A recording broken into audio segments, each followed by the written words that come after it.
പക്ഷേ നേപ്പാളിലെ സംഭവവികാസങ്ങൾ അത് നമ്മളെ ഒരുപാട് കാര്യങ്ങൾ പഠിപ്പിക്കുന്നുണ്ട്. ഒരു ഏകാധിപതിയുടെ അവസാനം ഇങ്ങനെയൊക്കെ ആയിരിക്കും എന്നുള്ളതാണ് പഠിപ്പിക്കുന്നത്. ഒരുപക്ഷെ കേരളത്തിലെ അവസ്ഥ ഇപ്പോൾ ഇതുപോലെയൊക്കെ തന്നെയാണ്. ഒരു ഏകാധിപതിയെ പോലെയാണ് പിണറായി വിജയൻ പെരുമാറുന്നതും കുറേ കാര്യങ്ങൾ നടപ്പിലാക്കുകയൊക്കെ ചെയ്യുന്നതും. നാളെ ഒരു സമയത്ത് നേപ്പാൾ ഇതുപോലെ കേരളത്തിലും ആവർത്തിക്കാൻ സാധ്യതയുണ്ട് എന്ന് പറയാതിരിക്കാൻ നമുക്ക് കഴിയില്ല. ചിലപ്പോൾ ആവർത്തിക്കാം. എന്താണ് യഥാർത്ഥത്തിൽ നേപ്പാളിൽ സംഭവിച്ചത്? അവിടുത്തെ കമ്മ്യൂണിസ്റ്റ് സർക്കാർ അവിടുത്തെ ജനതയെ മുഴുവൻ അവർക്കെതിരാക്കിയത് എങ്ങനെയാണ്? തീർച്ചയായിട്ടും ഇപ്പോ കേരളവും നേപ്പാളും തമ്മിൽ കമ്പയർ ചെയ്യാവുന്ന രണ്ട് ഘടകങ്ങൾ. ഒന്നത് രണ്ട് കമ്മ്യൂണിസ്റ്റ് ഗവൺമെന്റാണ് എന്നുള്ളതാണ്. നേപ്പാളില് ഒരു രാജ്യം മുഴുവനും ഭരിച്ചിരുന്നത് കമ്മ്യൂണിസ്റ്റ് പാർട്ടിയാണ്.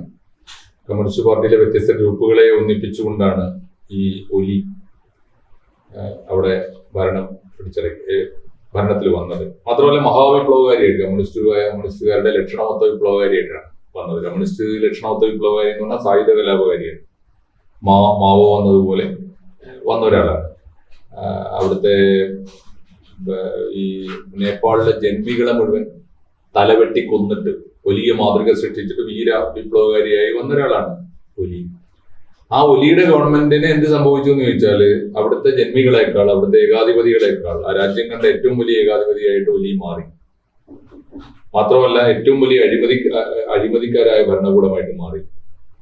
യുവാക്കളെ, ജനങ്ങളുടെ പൊതുവെയുള്ള അഭിപ്രായങ്ങളെ, അഭിപ്രായ വ്യത്യാസങ്ങളെ, വിയോജിപ്പുകളെ, വിമർശനങ്ങളെ, മാധ്യമങ്ങളെ മുഴുവനും ചവിട്ടി അരക്കാൻ തുടങ്ങി. ഈ ഔദ്യോഗിക മാധ്യമങ്ങളെ മുഴുവൻ നിലക്ക് നിർത്തി കഴിഞ്ഞപ്പോഴാണ് മനസ്സിലാവുന്നത് ഇതിനെയൊക്കെ കടത്തിവെട്ടുന്നതാണ് ഈ സോഷ്യൽ മീഡിയ. സോഷ്യൽ മീഡിയയെ ആക്രമിക്കാൻ തുടങ്ങി. അതിന് അദ്ദേഹം കൊണ്ടുവന്ന വഴി എന്താന്ന് വെച്ചാൽ, പ്രത്യക്ഷത്തിൽ ജനങ്ങൾക്ക് തോന്നുന്നത് ഈ ആഗോള മാധ്യമ ശൃംഖലയാണല്ലോ ഈ സോഷ്യൽ മീഡിയ. അതിനകത്ത് ഒരു നിയന്ത്രണം വേണ്ടേ രാജ്യത്തിനകത്ത്. അങ്ങനെയാണ് ഈ 26 സോഷ്യൽ മീഡിയ പ്ലാറ്റ്ഫോമുകൾക്ക് നേപ്പാളിൽ നിയന്ത്രണം കൊണ്ടുവരാൻ തീരുമാനിച്ചത്. അതിന് വെച്ച ആദ്യത്തെ കണ്ടീഷൻ ഈ കഴിഞ്ഞ സെപ്റ്റംബർ 4 വരെയായിരുന്നു എന്റെ ഓർമ്മ. സെപ്റ്റംബർ 4 മുമ്പായിട്ട് ഈ കമ്പനികൾ, ഈ സോഷ്യൽ മീഡിയ പ്ലാറ്റ്ഫോമുകളൊക്കെ തന്നെ നേപ്പാളി കമ്പനിയായി രജിസ്റ്റർ ചെയ്യണം. എന്ന് പറഞ്ഞാൽ ഒരു നേപ്പാളി പൗരൻ മുൻകൈയെടുത്ത് ഈ ആഗോള കമ്പനിയുടെ ഫ്രാഞ്ചൈസി ആയിട്ടോ കൊളാബറേഷൻ ആയിട്ടോ രജിസ്റ്റർ ചെയ്യണം. അതിൽ ഒരു നേപ്പാൾ ഗവൺമെന്റിന്റെ പ്രതിനിധി നിർബന്ധമായി ഉണ്ടാവും. അത് ഈ ആഗോള കോർപ്പറേറ്റ് കമ്പനികൾക്ക് സ്വീകാര്യമാവില്ല. അതുകൊണ്ട് തന്നെ പല കമ്പനികൾക്കും, മഹാഭൂരിപക്ഷം കോർപ്പറേറ്റ് ഈ സോഷ്യൽ മീഡിയ പ്ലാറ്റ്ഫോമുകൾക്ക് രജിസ്റ്റർ ചെയ്യാൻ പറ്റിയില്ല. സെപ്റ്റംബർ 4 ആയിരുന്നു സമയം. സെപ്റ്റംബർ 4 കഴിഞ്ഞപ്പോൾ രജിസ്റ്റർ ചെയ്യാൻ അധികം പേരൊന്നും വന്നില്ല. അതുകൊണ്ട് തന്നെ മുഴുവൻ സോഷ്യൽ മീഡിയ പ്ലാറ്റ്ഫോമുകളും, രജിസ്റ്റർ ചെയ്യാത്ത എല്ലാ പ്ലാറ്റ്ഫോമുകളും നിരോധിച്ചു. സെപ്റ്റംബർ 4 സോഷ്യൽ മീഡിയ നിരോധിക്കപ്പെട്ടപ്പോഴാണ് സത്യത്തിൽ ഈ ഗവൺമെന്റ് കണ്ണു തുറക്കുന്നത്. ഗവൺമെന്റിന് അപ്പോഴാണ് മനസ്സിലാകുന്നത് സോഷ്യൽ മീഡിയ എന്ന് പറഞ്ഞാൽ അന്ന് വരെ ചെയ്തുകൊണ്ടിരുന്നത് സർക്കാരിനെ വിമർശിച്ചിരുന്നു. സർക്കാരിന്റെ അഴിമതി, സർക്കാരിന്റെ ഏകാധിപത്യം, സർക്കാരിന്റെ ജനവിരുദ്ധത, ഇത് വിമർശനം നടത്തുക മാത്രമാണ് സോഷ്യൽ മീഡിയ ചെയ്തുകൊണ്ടിരുന്നത് എന്നാണ് അവർ ധരിച്ചത്. പക്ഷെ സോഷ്യൽ മീഡിയ ആ നാട്ടിൽ നിന്നല്ല, ലോകത്തിലെ എല്ലാ രാജ്യങ്ങളിലെയും സാധാരണക്കാരായ മനുഷ്യരുടെ ജീവിതത്തെ കൂടി ബാധിക്കുന്നുണ്ട്. സോഷ്യൽ മീഡിയ ഇല്ലെങ്കിൽ ആളുകൾക്ക് ജോലി ചെയ്യാൻ പറ്റില്ല. ഇപ്പോ സോഷ്യൽ മീഡിയ ഇല്ലെങ്കിൽ ആളുകൾക്ക് കമ്മ്യൂണിക്കേറ്റ് ചെയ്യാൻ പറ്റില്ല. സോഷ്യൽ മീഡിയ ഇല്ലാതെ ജീവിക്കാൻ പറ്റില്ല. അപ്പോ നിവൃത്തിയില്ലാതെ ജനം തെരുവിലിറങ്ങുകയാണ് ചെയ്തത്. ഇറങ്ങിയതാകട്ടെ മഹാഭൂരിപക്ഷം യുവാക്കളാണ്, ചെറുപ്പക്കാരാണ്. ആ ചെറുപ്പക്കാര് അവർക്കിട്ട പേര്, അതാണ് ആലോചിക്കേണ്ട കാര്യം. അവരുടെ മൂവ്മെന്റിന് അവരുടെ പേര് ജെൻസി എന്നാണ്. ജെൻസി അവരുടെ മൂവ്മെന്റ് അല്ല. പണ്ട് ഈ ബ്രയാൻ എന്ന് പറയുന്ന ഒരു അമേരിക്കക്കാരൻ 10 കൊല്ലം 2012 മറ്റോ കൊണ്ടുവന്നൊരു മൂവ്മെന്റ് ആണ്. ആ മൂവ്മെന്റ് അർത്ഥം ജെൻസി എന്നാണ്. ജനറേഷൻ കണക്റ്റഡ് എന്ന് പറഞ്ഞാല് ഈ സോഷ്യൽ മീഡിയയിലൂടെ പരസ്പരം ബന്ധപ്പെടുന്ന ഒരു പുതിയ സമൂഹം. ആ സമൂഹമാണ് പുതിയ കാലം. അതിനാണ് നമ്മൾ ന്യൂ ജനറേഷൻ എന്ന് വിളിക്കുന്നത്. ആ പേരിട്ടാണ് അവർ രംഗത്ത് വന്നത്. അവർക്ക് ജാതിയും മതവും രാഷ്ട്രീയവും ഒന്നും ഉണ്ടായിരുന്നില്ല. കമ്മ്യൂണിസ്റ്റുകാരോ കമ്മ്യൂണിസ്റ്റ് വിരുദ്ധരോ വ്യത്യാസം ഉണ്ടായിരുന്നില്ല. കമ്മ്യൂണിസ്റ്റുകാരുടെ കുടുംബത്തിലും മക്കൾ വന്നിട്ട് സോഷ്യൽ മീഡിയയിലൂടെ കണക്റ്റഡ് ആയിട്ടുള്ള ആളുകൾ മുഴുവൻ വന്ന് കലാപത്തിനിറങ്ങി. അതാണ്ടായത്. ആ കലാപമാണ് ജയിച്ചത്. ആ കലാപത്തിലാണ് ഒലിയെ പുറത്താക്കി ഓടിച്ചത്. അവിടുത്തെ പ്രസിഡന്റിന്റെയും പ്രധാനമന്ത്രിയുടെ ഒക്കെ ഭരണ കേന്ദ്രങ്ങൾ, ഔദ്യോഗിക വസതികൾ ഒക്കെ ചുട്ടരിക്കപ്പെട്ടു. ആ കൂട്ടത്തിൽ ഒരു അതാണ് വേറൊരു പ്രത്യേകത. നമ്മൾ ധരിക്കുന്നത് പോലെ ഇപ്പൊ ബംഗ്ലാദേശിനോട് ഇതിനെ കമ്പയർ ചെയ്യാൻ പറ്റില്ല, പല കാരണങ്ങളാണ്. ബംഗ്ലാദേശില് ഇപ്പോ ഈ പാർട്ടി, അവരുടെ ഷെയ്ഖ് ഹസീനയുടെ പാർട്ടിയെതിരായി കലാപം കൂട്ടുന്ന ആരാണ്? ആ കലാപത്തിന് നേതൃത്വം നൽകിയത് വിദ്യാർത്ഥികളാണെങ്കിൽ പോലും അവർക്ക് ഊർജം പകർന്നുകൊണ്ട് കൂടെ നിന്നത് അവിടുത്തെ പ്രതിപക്ഷ പാർട്ടിയാണ്. മനസ്സിലായില്ലേ? പ്രതിപക്ഷ പാർട്ടിയാണ് BNP. പിന്നെ ഷെയ്ഖ് ഹസീന വരുതിയിൽ നിർത്തി തടവിലിട്ട് അടച്ച് നിരോധിച്ചിരുന്ന ജമാഅത്തെ ഇസ്ലാമി തുടങ്ങിയ കക്ഷികളാണ് അവിടെ. എന്ന് പറഞ്ഞാൽ ആ നാട്ടിലെ തന്നെ പ്രതിപക്ഷ കക്ഷികളാണ് ഈ കലാപത്തിന്റെ കൂടെ നിന്നത്. നേപ്പാളിലെ സ്ഥിതി അതല്ല. ഭരണകക്ഷിയെയും പ്രതിപക്ഷത്തെയും ഒരുപോലെ നേരിട്ടു. കാരണം നിങ്ങൾ പോയാൽ മറ്റോ വന്നിട്ട് ഒരു കാര്യമില്ല. കേരളത്തിന്റെ പ്രധാനപ്പെട്ട പാഠം കൂടിയാണത്, എല്ലാവർക്കും പാടാണത്. നിങ്ങൾ വന്നിട്ട് മറ്റോ വന്നാൽ ഞങ്ങൾക്ക് യാതൊരു പ്രതീക്ഷയില്ല. കാരണം നിങ്ങളെക്കാൾ അഴിമതിക്കാരായിരുന്നു അവര്. നാളെ വരാനുള്ളത് അവരാണെങ്കിൽ വേണ്ട എന്ന് തീരുമാനിച്ചത്. അങ്ങനെയാണ് അവിടുത്തെ രാഷ്ട്രീയ പാർട്ടികളൊന്നുമല്ല. ഇങ്ങനെ ഒരു പുതിയ മൂവ്മെന്റ് വരികയാണ്. അന്ന് വരെ ഇല്ലാത്തൊരു മൂവ്മെന്റ്, ജെൻസി എന്ന് പറഞ്ഞ മൂവ്മെന്റ് വരികയാണ്. അവരാണ് കലാപം കൂട്ടിയത്. അവർ കലാപത്തിൽ ജയിച്ചു. ഇത് ഒരു പ്രധാനപ്പെട്ട പാഠം എന്താണെന്ന് വെച്ചാൽ, ഒന്ന്, ഒരു കമ്മ്യൂണിസ്റ്റ് ഗവൺമെന്റിന് എങ്ങനെയാണ് ഇത്രമേൽ ഏകാധിപത്യമാവാൻ പറ്റുക? ഒന്ന്, ഒരു കമ്മ്യൂണിസ്റ്റ് ഗവൺമെന്റിന് എങ്ങനെയാണ് ഇത്രയേറെ കറപ്റ്റ് ആവാൻ പറ്റുക, അഴിമതിക്കാരാവാൻ പറ്റുക? ഒരു കമ്മ്യൂണിസ്റ്റ് ഗവൺമെന്റിന് എന്തുകൊണ്ടാണ് അപ്ഡേറ്റ് അല്ലാത്തത്? പുതിയ തലമുറയുടെ ചിന്തയും രീതിയും എന്താണ്? പുതിയ തലമുറയുടെ കമ്മ്യൂണിക്കേഷൻ മെത്തേഡ് എന്താണ്? സോഷ്യൽ മീഡിയയുടെ സാധ്യത എന്താണ്? അതിന്റെ അപകടം എന്താണ്? അതിന്റെ പ്രഹരശേഷി എത്രയാണ്? അത് മനസ്സിലാക്കുന്നതിൽ പരാജയപ്പെട്ടു. അപ്പൊ ഈ 3 പരാജയങ്ങളാണ് അതിന്റെ കാരണം. ഇത് ഇപ്പോ ധന്യ തുടക്കത്തിലെ ചോദിച്ചൊരു ചോദ്യം വളരെ പ്രസക്തമാണ്. ഇത് കേരളത്തിലെ കമ്മ്യൂണിസ്റ്റ് പാർട്ടി ഗവൺമെന്റിന് ബാധകമാണോ? തീർച്ചയായിട്ടും ബാധകമാണ്. എങ്ങനെയാണ് ഒരു കമ്മ്യൂണിസ്റ്റ് പാർട്ടി നേതാവ് ഏകാധിപതിയാകുന്നത് എന്നതിന്റെ ഏറ്റവും ലിവിങ് എക്സാമ്പിൾ ആണല്ലോ പിണറായി വിജയൻ. ഇപ്പോ അദ്ദേഹത്തിന്റെ മുമ്പിൽ കൊള്ളാവുന്ന, ഒരുപക്ഷെ അദ്ദേഹത്തെക്കാൾ യോഗ്യതയും വിവരവുമുള്ള, അദ്ദേഹത്തെക്കാൾ കമ്മിറ്റ്മെന്റ് ഉള്ള 10-80ഓളം പേര് CPM-ന്റെ സംസ്ഥാന കമ്മിറ്റിയിലുണ്ട്. ഒരുത്തനെയും നമ്മളിത് കേൾക്കുന്നില്ലല്ലോ. ഇല്ല. അവസാനം കേട്ടിരുന്ന ഒരു പേര് VS അച്യുതാനന്ദന്റെ പേരാണ്. അതും ഇല്ലാതായി. അപ്പൊ പാർട്ടി ഇല്ലാതാവും. മുന്നണി എന്ന് പറയുന്ന ഒരു സംവിധാനം എവിടെയുണ്ട്? ഇപ്പോ ഇടതുപക്ഷ മുന്നണി എന്ന് പറയുന്ന ഒരു സംവിധാനം ഇല്ലാതാവുക. മന്ത്രിസഭ എന്ന് പറയുന്ന ഒരു സാധനത്തിന് എന്തെങ്കിലും കൂട്ടുത്തരവാദിത്തമുണ്ടോ? പകരം എല്ലാ മന്ത്രിമാരെയും ഭരിക്കുന്നത് ഒരാളാവുക. എല്ലാ മന്ത്രിമാരുടെയും സ്റ്റാഫിൽ ഉത്തരവാദപ്പെട്ട ഒരാളെങ്കിലും മുഖ്യമന്ത്രിയുടെ നേരിട്ടുള്ള ഭരണം. എല്ലാ മന്ത്രിമാരും ചെന്നിട്ട് മുഖ്യമന്ത്രി പറയുന്നിടത്ത് ഒപ്പിട്ട് കൊടുക്കുന്ന സംവിധാനം എന്ന് പറഞ്ഞാൽ ഓട്ടോക്രസി. പാർട്ടി ഇല്ലാതാവുക, ഒരാൾ, പ്രസ്ഥാനവും സംസ്ഥാനവും ഒരാളായി തീരുക. അപ്പൊ ഏകാധിപത്യം കമ്മ്യൂണിസ്റ്റുകാരെ ബാധിച്ചാലും ജനങ്ങൾ സഹിക്കുന്നതിന് അതിലുണ്ട് എന്ന പാഠം ഒരു പ്രധാനപ്പെട്ട പാഠമാണ്. രണ്ടാമത്, പുതിയ തലമുറയെ വായിക്കുന്നതിൽ ഇവർ പരാജയപ്പെടുകയാണ്.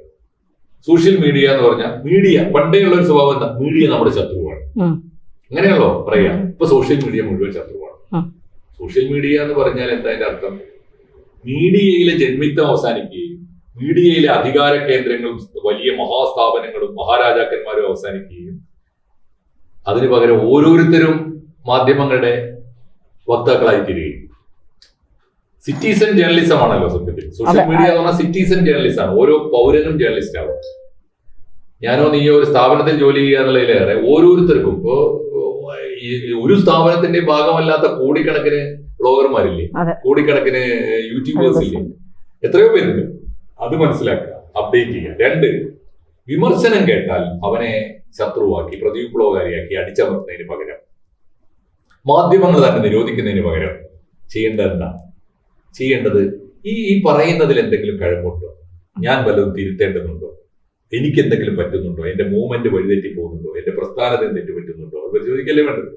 അത് തയ്യാറാവാതിരുന്നാൽ സംഭവിക്കുന്നതാണ് സംഭവിച്ചത്. അതുകൊണ്ട് നേപ്പാൾ ഒരു പാഠമാണ്. നേപ്പാളിന് മുൻകാല മാതൃകകൾ ഉണ്ടോ എന്ന് എന്നോട് ചോദിച്ചാൽ നമ്മൾ പറയുന്ന 2 മാതൃകകൾ, ഒന്ന് ബംഗ്ലാദേശാണ്, ഒന്ന് ശ്രീലങ്കയുമാണ്. രണ്ടും 2 പാഠമാണ്. ബംഗ്ലാദേശ് വൈദേശിക ശക്തികളുടെ, നമ്മൾ എന്ത് പേരിട്ട് വിളിച്ചാലും വൈദേശിക ശക്തികളുടെ പണവും പിന്തുണയും കൊണ്ട് ആ നാട്ടിലെ തന്നെ പ്രതിപക്ഷത്തെയും രാജ്യദ്രോഹികളെയും കയ്യിലെടുത്തുകൊണ്ട് നടത്തിയൊരു കലാപമാണ് ബംഗ്ലാദേശ്. ശ്രീലങ്ക അതല്ല. ശ്രീലങ്ക ആ നാട്ടുകാരായ രാഷ്ട്രീയക്കാർ തന്നെ മാറി മാറി ഭരിച്ചവര് അങ്ങേയറ്റം അക്രമകാരികളും അധർമ്മികളും അഴിമതിക്കാരുമായി കഴിഞ്ഞപ്പോൾ ആ നാട്ടിലെ ജനങ്ങൾ ഒരുമിച്ച് സംഘടിച്ചു വന്നിട്ട്, പ്രത്യേകിച്ച് ചെറുപ്പക്കാർ സംഘടിച്ചു വന്നിട്ട് അവിടുത്തെ ഭരണകൂടത്തെ തല്ലി തകർത്ത് ഓടിച്ചതാണ് ശ്രീലങ്കൻ മാതൃക. ശ്രീലങ്കൻ കലാപത്തോടാണ് നേപ്പാൾ കലാപം കുറെ കൂടി അടുത്ത് നിൽക്കുന്നത്. ഇനി ഏറ്റവും പ്രധാനപ്പെട്ട ഒരു പാഠം, ഒരു മാതൃക കൂടി ഉണ്ട്. എന്താണ്? ബംഗ്ലാദേശില് അമേരിക്കൻ പാവയായ മുഹമ്മദ് യൂനുസിനെ അമേരിക്കൻ താല്പര്യത്തിന് വേണ്ടി കൊണ്ടുവന്ന് ഇറക്കി ഭരണാധികാരിയാക്കുകയാണ് ചെയ്തത്. ഇവിടെയോ ആ നാട്ടിലെ തന്നെ ഒരു ഭരണാധികാരിയെ. എല്ലാവരും ഒരുപോലെ ശത്രുക്കളല്ല. ആരാണ് അഴിമതിക്കാരൻ അവനാണ് ശത്രു, ആരാണ് ജനവിരുദ്ധൻ അവനാണ് ശത്രു. ആരാണ് പുതിയ തലമുറയെ അവഗണിക്കുന്നത് അവരാണ് ശത്രു. ആ നാട്ടിലെ തന്നെ കാഠ്മണ്ഡു മേയറെ ചെന്ന് 35 വയസ്സാണ്. അദ്ദേഹം ഒരു സ്റ്റേറ്റ്മെന്റ് നടത്തി ആ കലാപം നടക്കുമ്പോൾ, ഞാൻ ഈ കലാപത്തിൽ ചേരാത്തത് ഞാൻ ആ കുട്ടികളോളം ചെറുപ്പമല്ലാത്തതുകൊണ്ടാണ്. അയാൾക്ക് എത്ര വയസ്സെന്ന് അറിയാം? 35 വയസ്സുള്ള ഒരു നേതാവിന് അങ്ങനെ പറയണമെങ്കിൽ ആ കുട്ടികളോട് കാണിക്കുന്നതിന് ബഹുമാനം ആലോചിച്ചു. അവരാണ് ശരി, എനിക്കോ എന്റെ മേലെയുള്ള ഭരണാധികാരികൾക്കോ ഒരു മേയർക്ക് തെറ്റുപറ്റുന്നുണ്ടെങ്കിൽ തിരുത്താൻ അവർ ബാധ്യസ്ഥരാണ്. അവർ ചെയ്യുന്നത് ധർമ്മമാണ്, നേപ്പാളി ധർമ്മമാണ് അവർ അനുഷ്ഠിക്കുന്നതെന്ന് പറഞ്ഞു. ഈ കലാപകാരികൾ മുഴുവൻ അദ്ദേഹത്തിന്റെ ചെന്ന് തൊഴുതിട്ട് പറഞ്ഞു, അങ്ങ് ഭരിച്ചാൽ മതി നാട്. അതാണ് അവിടെ നടക്കുന്ന കലാപം. അതുകൊണ്ട് വലിയ പാഠങ്ങളുണ്ട്. എങ്ങനെ അഴിമതിക്കാരനല്ലാതാവാം, എങ്ങനെ ഏകാധിപതി അല്ലാതാവാം, എങ്ങനെ പുതിയ തലമുറയുടെ സ്വരത്തിന് കാതു കൊടുക്കാം. ആ പാഠം ലോകത്തിലെ എല്ലാ ഭരണാധികാരികളെയും പഠിപ്പിക്കുന്നുണ്ട്. അത് കേരളത്തിൽ ഇരുന്നുകൊണ്ട് നമ്മൾ സംസാരിക്കുമ്പോൾ അതാദ്യം ആ പാഠം പാഠം 1 നേപ്പാൾ എന്ന് ഈ ഉപദേഷ്ടാക്കൾ ഉണ്ടല്ലോ, 19 പേര് കോടിക്കണക്കിന് രൂപ ശമ്പളം വാങ്ങി കുട്ടിക്കുന്ന ആ സകലമാന അറുപോറന്മാരും ചേർന്നിട്ട് ഇന്നു മുതൽ പിണറായി വിജയന് കൊടുക്കേണ്ട ഒരു ക്ലാസ് പാഠം 1 നേപ്പാൾ. പഠിക്കൂ സഖാവേ, നിങ്ങൾ ഏകാധിപതിയാവരുത്, നിങ്ങൾ അഴിമതിക്കാരനാവരുത്, നിങ്ങളെ പഠിപ്പിക്കാൻ ഇതാ ഒരു തലമുറ വളർന്നു വരുന്നുണ്ട്.